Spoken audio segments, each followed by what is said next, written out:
Attention, vous écoutez un programme audioactif.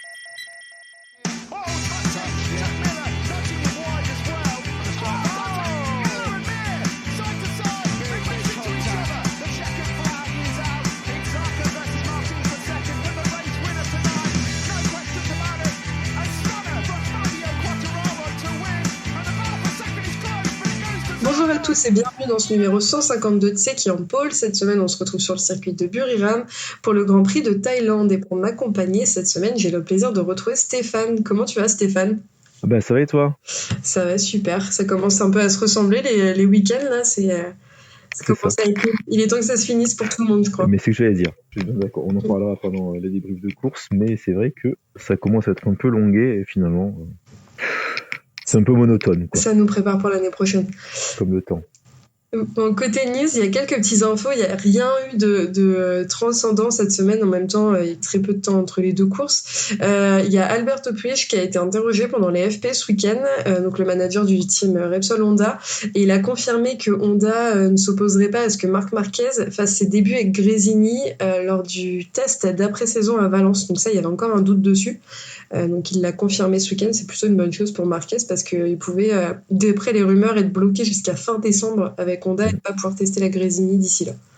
Bon, je pense que vu les services rendus à Honda, je pense qu'Honda peut autoriser Marquez à conduire la Ducati.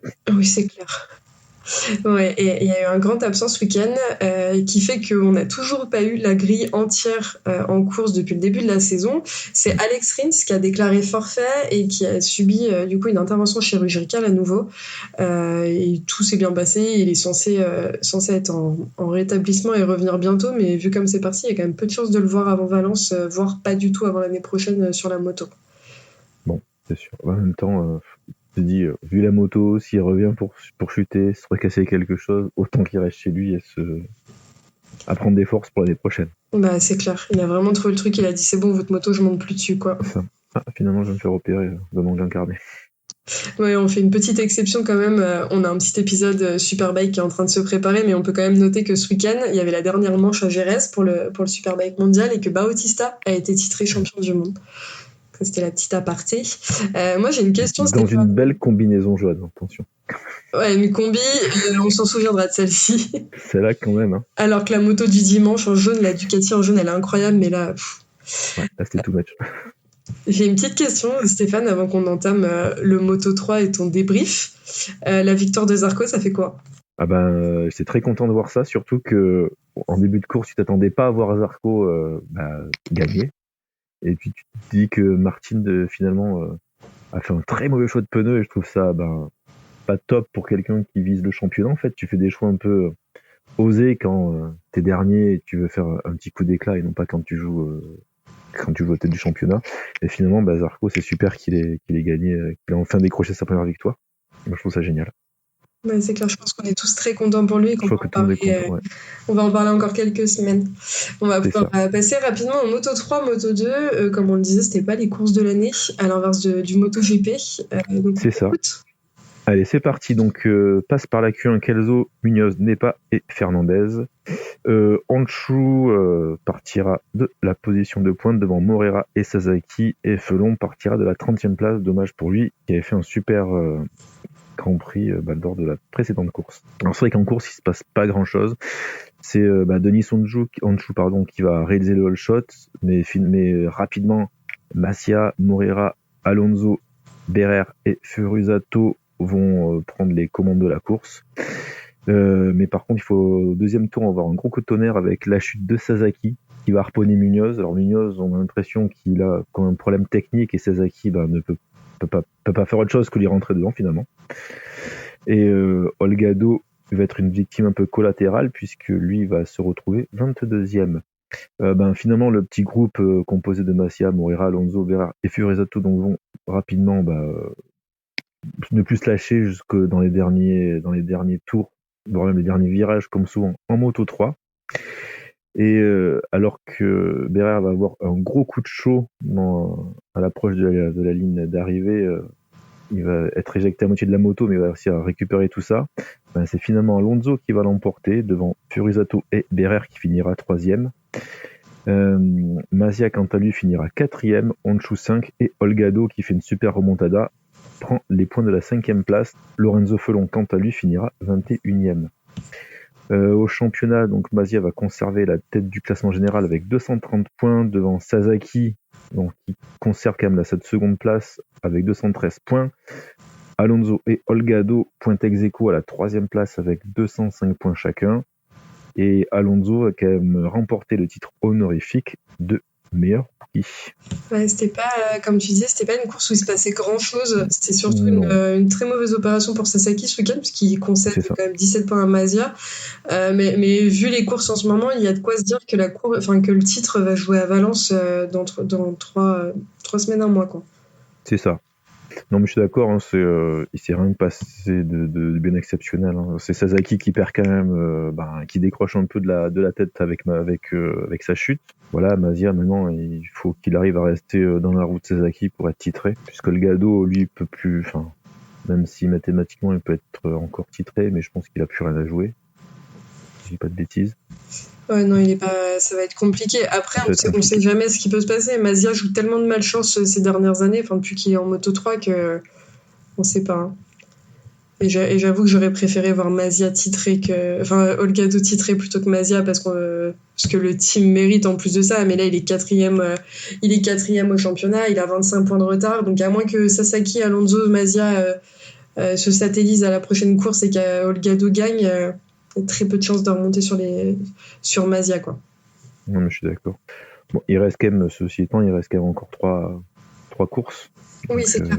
Tout est jouable, mais bon, c'est vrai que comme ça, je trouve qu'Olgado, il a un peu marqué le pas, il s'est fait rattraper par Mazia. Mazia, là, il est quand même sur une bonne dynamique. Et c'est vrai qu'on voit pas comment il pourrait perdre le titre, mais bon, on sait jamais, hein, comme Sasaki, il suffit qu'il se fasse harponner par quelqu'un, il tombe, ou que sais-je, en Moto 3, il peut se passer plein de choses. Mais... Ouais, non, c'est clair. Ouais, et puis on peut quand même noter, Alonso était très très fort ce week-end, mais c'est enfin le premier podium de Vejar en Moto 3. Enfin, c'est terminé la 4e place, le pied du podium, mais il est enfin dessus. C'est sûr, mais il a eu de la chance parce que il a vraiment failli être éjecté de sa moto, il se rattrape, il était 5e, et si je dis pas de bêtises, dans les 6 premiers, du coup il perd un peu sa 3e place et réussit à ramarrer le groupe de tête pour finir 3e. Mais il a eu de la chance pour son podium. Oui, c'est clair.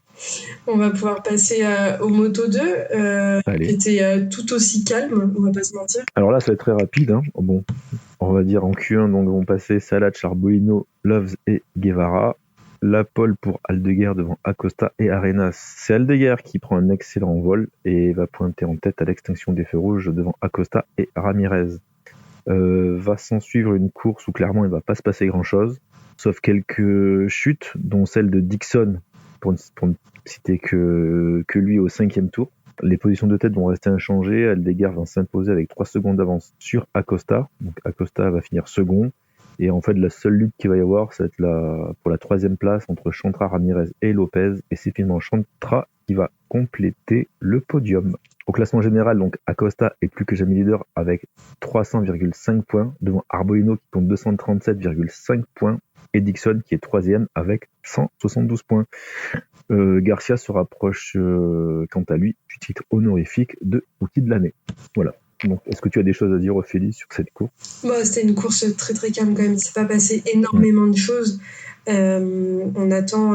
Moi, je m'attendais à voir Acosta titré ce week-end. Je pense que ça attendra la Malaisie parce que pour être titré, Acosta, il a juste besoin de terminer dans les 4 premiers. Arbolino, lui, il sauve les meubles et il repousse un peu l'échéance. J'avoue que je suis un peu triste. J'aurais beaucoup aimé voir Arbolino titré, mais il aura sa chance l'année prochaine. Et Aldeguer, très très fort ce week-end. Il montre qu'il a sa place et qu'il est constant. Donc ça, c'est une bonne chose. Moi, la seule chose au-delà de ça que j'aurais à retenir de cette course, c'est le move, mais incompréhensible, de Dixon, qui essaie de se faufiler à un endroit où il n'y a aucune raison d'aller se faufiler ici. Même pour des gens qui font pas de moto, ils savent que ça passera pas. Il met un bon coup dans les hanches de Vietti et il satellise tout seul. Vraiment, il a foiré sa course tout seul et sans aucune raison valable. Non, mais je suis d'accord avec toi, il a vraiment freiné au panneau trop tard, en fait. Hein. Je pense qu'il a voulu tellement faire. Il a notre trophée, finalement. Et il a harponné Vietti, je suis d'accord, c'est pas c'était pas une belle manœuvre de sa part. Non, c'est clair. Mais en tout cas, il n'y avait pas beaucoup plus de choses à rajouter, t'as tout dit. Et puis, c'était une course, là pour le coup, c'était une vraie course moto, comme on l'entend, c'est-à-dire très très calme, mais c'était l'interlude entre les deux courses Moto3 et MotoGP. Voilà, c'était vraiment, pour ceux qui n'ont pas vu la course, c'était vraiment le vrai train-train, quoi. C'était chacun se suivait avec 3 secondes d'écart. C'est pas passé plus de choses que ça, quoi. Bon, et côté MotoGP, on a Alex Marquez et Marc Marquez, eux qui se sont sortis de la Q1. Et en Q2, c'est Jorge Martin qui prend la pole position devant Luca Marini, Aleix Espargaro et Marco Bezzecchi. Bagnaia se qualifie 6e, Fabio 10 et Zarco 11e. C'est important de savoir que Bagnaia s'est qualifié 6e pour la suite du week-end. Côté course sprint, c'est Luca Marini qui prend un très bon départ suivi de près par Martin. Son concurrent au titre, Pecco, lui rate son départ et prend 3 places et se retrouve 9e. Zarco, lui, s'échappe et Fabio remonte. Il se retrouve donc au milieu d'un sandwich français, comme on pourrait le dire, devant sa bagarre assez fort entre Alex Espargaro, Marc Marquez et Brad Binder, qui lui s'échappe pour revenir sur Marini. Devant, c'est Martin qui fait sa course tout seul. Bagnaia profite un peu du duel entre Alex Marquez et Johan Zarco et revient à la 7e position et s'attaque à Marc Marquez.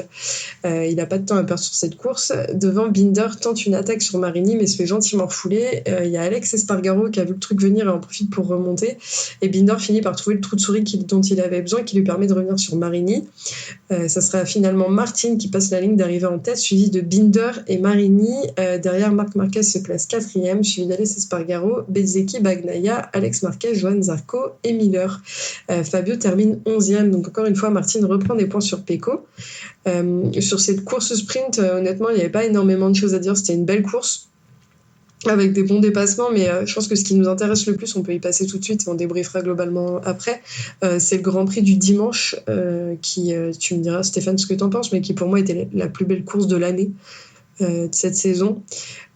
Carrément. On est d'accord, hein. C'est typiquement le genre de course où tu dis ok, voilà pourquoi j'aime le MotoGP. Ah ouais. Moi je pensais que c'était une des plus belles courses de l'année. Moi c'était la semaine dernière quand Zarco a gagné, c'était vraiment une belle course. Ouais, non mais clairement. Et non pas grâce au résultat, mais je trouve que c'était quand même une belle course. Mais ouais, mais en fait c'est des courses chaque semaine, il y en a toujours une pour te surprendre quoi. Et ce week-end pour le coup ça a dépassé dans tous les sens, fallait avoir les yeux partout. Mais je vais vous raconter ça tout de suite parce que sinon on va commencer à débriefer d'une course dont on n'a pas encore parlé. Allez, on se spoil pas et tu peux faire le débat. Dimanche, il y avait une rumeur de course flag to flag d'après les journalistes qui étaient dessus, ça n'a pas été le cas. C'est finalement Marini qui prend le meilleur départ, mais Martin s'envole et prend directement le all shot. C'est une course très très mouvementée dès le premier tour parce que Binder tente un dépassement sur Pecco qui manque de chuter et cède sa 5e place à Alex Marquez. Martin, lui, garde la tête, il reproduit son samedi. Il est suivi d'Aleix Espargaro qui, lui, roule le couteau entre les dents. Il était ultra agressif sur ce début de course et c'est pas une mauvaise chose, ça a fait du spectacle. Bagnaia, lui, il est à la lutte avec Marc Marquez pour la 6e place. Devant, Espargaro tente de dépasser Marini, mais il y a Alex Marquez qui en profite et s'empare de la 4e place. Espargaro se retrouve donc à la bataille avec Marc Marquez et devant, le duo de tête composé de Martin et Binder creuse l'écart. Derrière, on a Marini et Bagnaia qui s'efforcent de rester au contact d'Aleix Marquez qui finit, lui, par chuter. Binder tente de reprendre la tête sur Marquez qui réussit à faire en gros pendant quelques instants il prend la tête de la course, mais il y a Martin qui décide que ça sera pas comme ça ce week-end et il revient reprendre la couronne du jour sans grand souci. Pecco lui réussit à remonter sur les deux hommes de tête et finit par revenir à 0,5 secondes du duo. Donc une demi-seconde du duo, et dans le dernier tour il tente le dépassement. Si ça passait, c'était le dépassement de l'année. Il passe brièvement Martin et Binder, mais Martin ferme la porte et c'est lui qui passe la ligne d'arrivée devant Binder et Pecco. Plot twist sur cette course, ça sera une nouvelle fois Binder qui dépasse les limites de la piste et passe dans le vert dans le dernier tour et soit rétrogradé d'une place.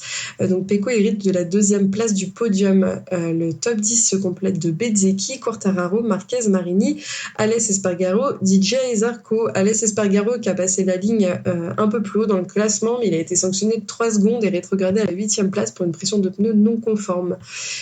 Au classement, ça donne donc au classement du championnat, Bagnaia avec 389 points, Martin avec 316 et Bezzecchi avec 310.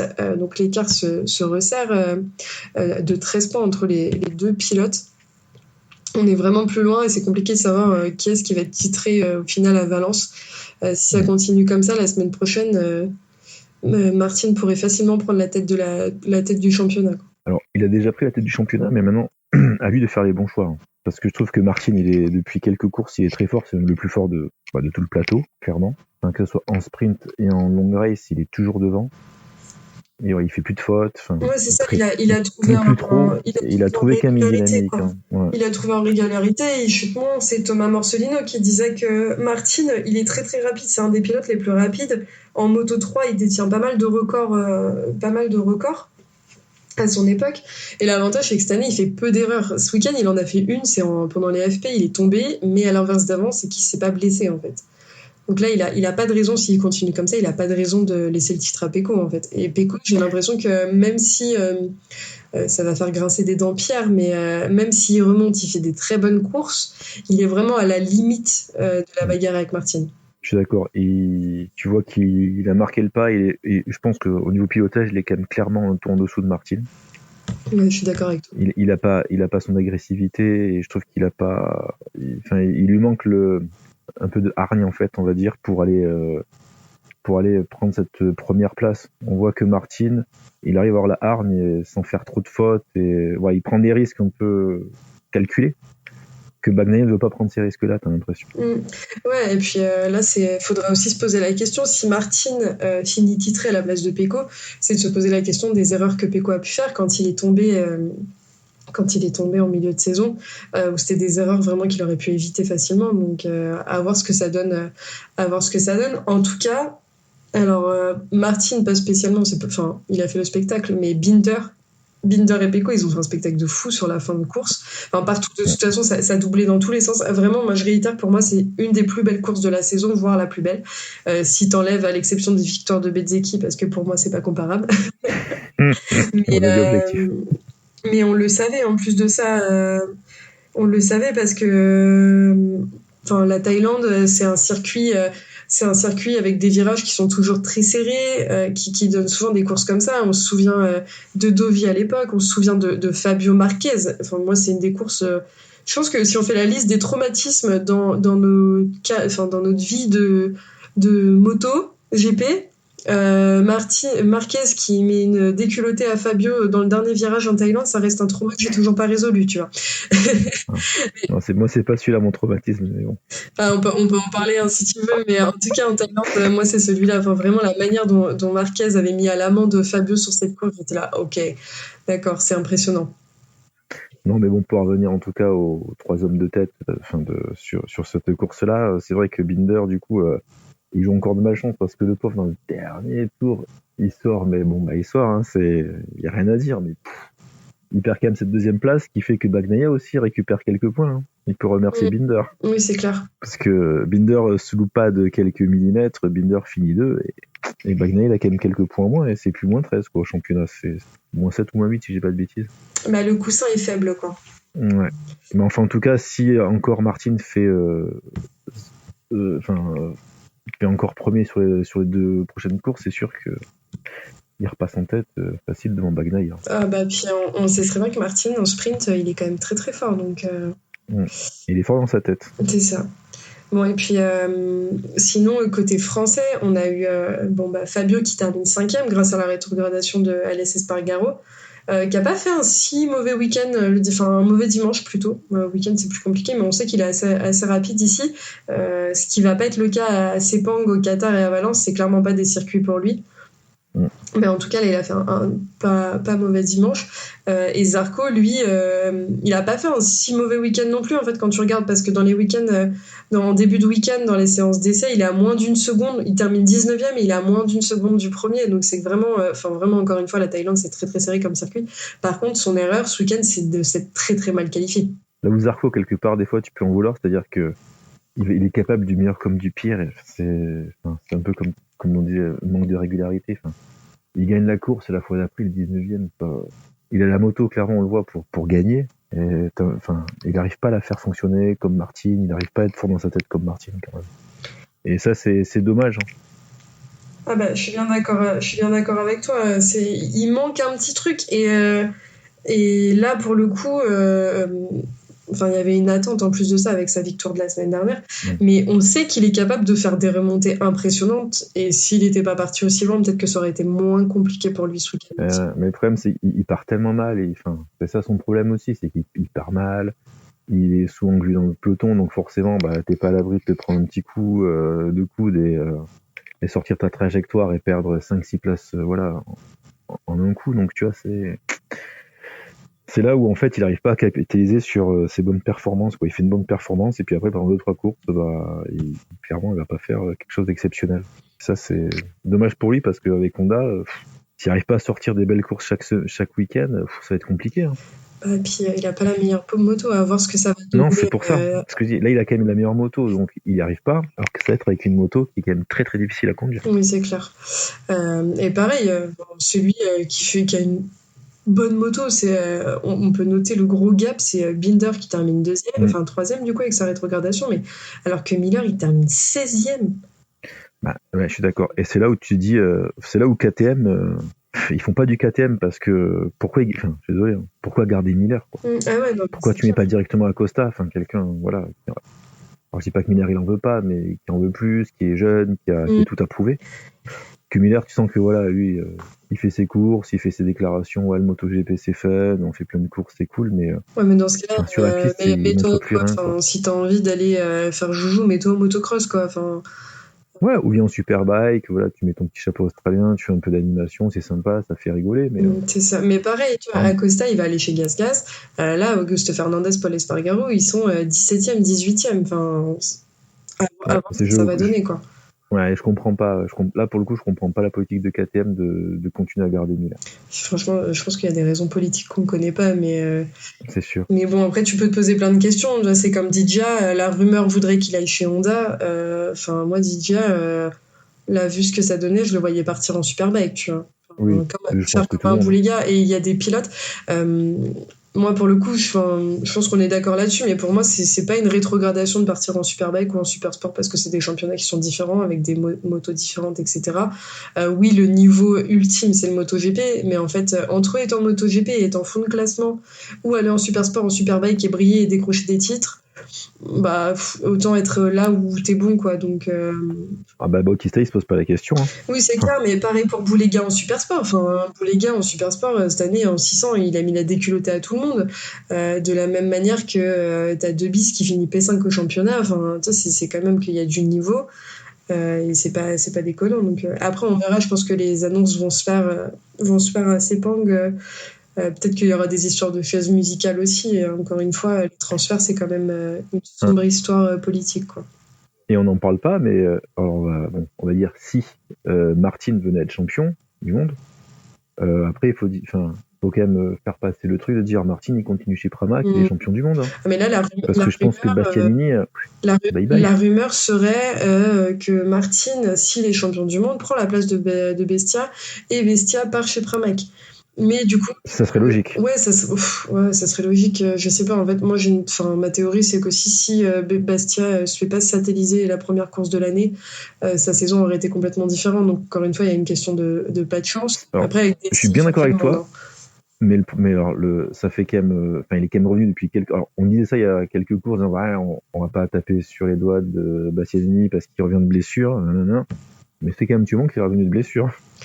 Ouais. Et il fait toujours rien. Ouais. Tu lui manques pas de progrès, je trouve. Mais voilà. Franchement, moi, je lui laisse le bénéfice du doute parce que je pense que je suis pas très objectif parce que c'est un pilote pour lequel j'ai beaucoup d'affect et je trouve ça dommage la saison qu'il a cette année. Mais de la même manière que Paul Espargaro, en fait. Paul Espargaro, pourtant, c'est pas un pilote. On sait que les Espargaro, c'est pas les pilotes que je vais aller défendre en premier. Mais avec la saison qui s'est tapée, avec les blessures, etc., c'est compliqué pour moi d'aller dire, regardez, il finit dernier de toutes les courses, en fait. C'est sûr. Mais je veux dire pas là, c'est que Bastia, il est revenu depuis quelques courses. Oui. Et on va dire, tu finis 20e, après 18, après 15, après 13, après 10, tu vois, tu montres une petite progression, même si tu as été blessé, que lui, il montre aucune progression, en fait. Alors, soit il est revenu trop tôt, il est toujours blessé, et il aurait pas dû revenir, soit, il n'arrive pas dans le team. Là, il y avait une question de défendre son siège aussi. Hein. Mais encore une fois, peut-être qu'on relance un peu le truc, mais peut-être qu'il vaut mieux être dans un team satellite et être tranquille avec une bonne moto que d'être dans un team officiel où tu te prends toute la pression, où tu as les gros pontes de la marque qui attendent beaucoup de toi, tu vois, voilà. Bon, et puis sinon, je pense qu'on a fait un peu le tour de cette course MotoGP parce qu'en vrai, oui, elle était pleine de dépassements, c'était une très bonne course, mais il s'est pas passé beaucoup de choses exceptionnelles, à part le fait que c'est quand même notable qu'ils prennent en considération leur réglementation sur la pression des pneus parce qu'on pensait que ça allait être un peu une blague, cette histoire, et au final, c'est quand même mis en application. Martin aussi a été noté comme pression des pneus pas réglementaire, mais c'était la première fois, donc il a eu un avertissement. Par contre, si c'est le cas sur une prochaine course, lui aussi aura une pénalité. Normal. Et sinon, quand même à noter, parce que Bagnaia a quand même remporté un petit truc ce week-end, il a remporté le BMW M Awards, donc il va recevoir une toute nouvelle BMW XM Label Red. Moi, je connais rien en voiture, mais il paraît que c'est super. Donc en gros, c'est une récompense depuis 2003 qui récompense les pilotes MotoGP qui obtiennent les meilleurs résultats en qualification, pour ceux qui savent pas ce que c'est. En gros, les pilotes se voient attribuer des points pour leur position en qualif. Conformément au système utilisé pour les courses, et celui qui totalise le plus grand nombre de points à la fin de la saison remporte la BMW. Donc on avait pu voir une année Fabio qui l'avait remporté, qui l'avait donné à son père. Celui qui est recordman de ce titre, c'est Marc Marquez. Il l'a remporté 7 fois d'affilée entre 2013 et 2019. Ça fait beaucoup de voitures à arranger. À qui les a donné les voitures? Parce que je suis pas sûr qu'il ait le droit de conduire autre chose qu'une Honda. Moi j'en ai une dans mon garage, il me l'a prêtée. Ah. Si tu veux venir me chercher pour sortir, je suis là. On en parlera. Mais en tout cas, ce qu'on espère, c'est que Bagnaia, celle-ci, il la mettra pas au talus, quoi. C'est clair. Faut pas qu'il picole avant, quoi. Ouais, c'est clair. On a fait globalement le tour. T'as des trucs à rajouter, toi, ou pas, sur la course? Non, rien. On a fait le tour. C'était. Ok. Voilà, on a dit essentiel.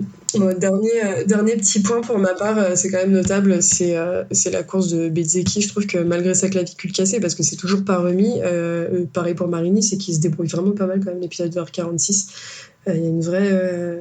Il pousse le truc, quoi. Donc, même s'il a lâché et qu'il est.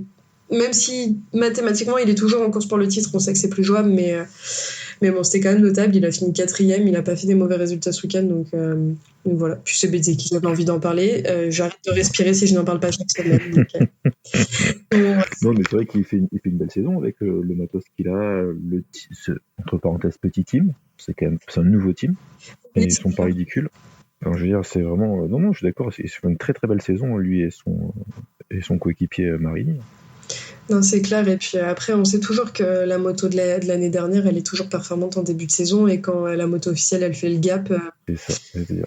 Avant l'année prochaine, parce qu'on sait très bien que le bisbis sur la reconduction de Bezzecchi à la VR46, c'est qu'il n'est pas la moto de l'année et que Ducati avait un peu mis son veto, mais qu'un certain Valentino Rossi est en pleine négociation. Donc, à voir ce que ça donne. La question qui va se poser aussi, c'est maintenant qu'ils ont Marc Marquez d'un côté chez Ducati, Valentino Rossi qui met la pression de l'autre. Est-ce que ça va être compliqué? J'aimerais bien voir leur séminaire de fin d'année. Je pense qu'ils en font deux. Ouais, je suis pas sûr que tout le monde vienne au séminaire. Ouais, c'est clair. Bon, on a fait... Non, mais c'est vrai qu'on voit là quand même que Ducati amène quand même de grosses évolutions, parce que tu sens quand même que maintenant il y a une vraie différence entre les motos de l'année dernière et les motos de cette année. Tu vois que Bezzecchi il est plus capable de jouer devant comme il faisait en début d'année. Oui, c'est clair. Donc on connaît son niveau, hein. Je veux dire, c'est pas, voilà, on sait qu'il va vite et qu'il est fort, mais là tu sens que il est au max de ce qu'il peut tirer de sa bécane. Ouais, je te rejoins là-dessus. Mais on verra l'année prochaine. De toute façon, avec une clavicule cassée, aller jouer un titre, c'est compliqué. C'est sûr. Bon, on a fait le tour pour cette semaine. Un épisode un peu court, mais ça fait pas de mal non plus. On se retrouve côté Superbike. Il y a énormément de choses à dire, donc on vous prépare un petit épisode qu'on essaye de vous sortir d'ici la fin de saison pour résumer un peu tout ce qui s'est passé et avoir l'avis de nos spécialistes Superbike du podcast. Pour nous, c'est tout pour aujourd'hui et on se retrouve dans quelques semaines. Ça va arriver assez vite à Sepang et ça sera du week-end du 10 au 12 novembre. Voilà, et après on enchaînera avec le Qatar et ça sera déjà la fin avec le Grand Prix de Valence. Merci beaucoup Stéphane. Merci Ophélie, merci à tous de nous avoir écoutés. Bonne soirée. Salut.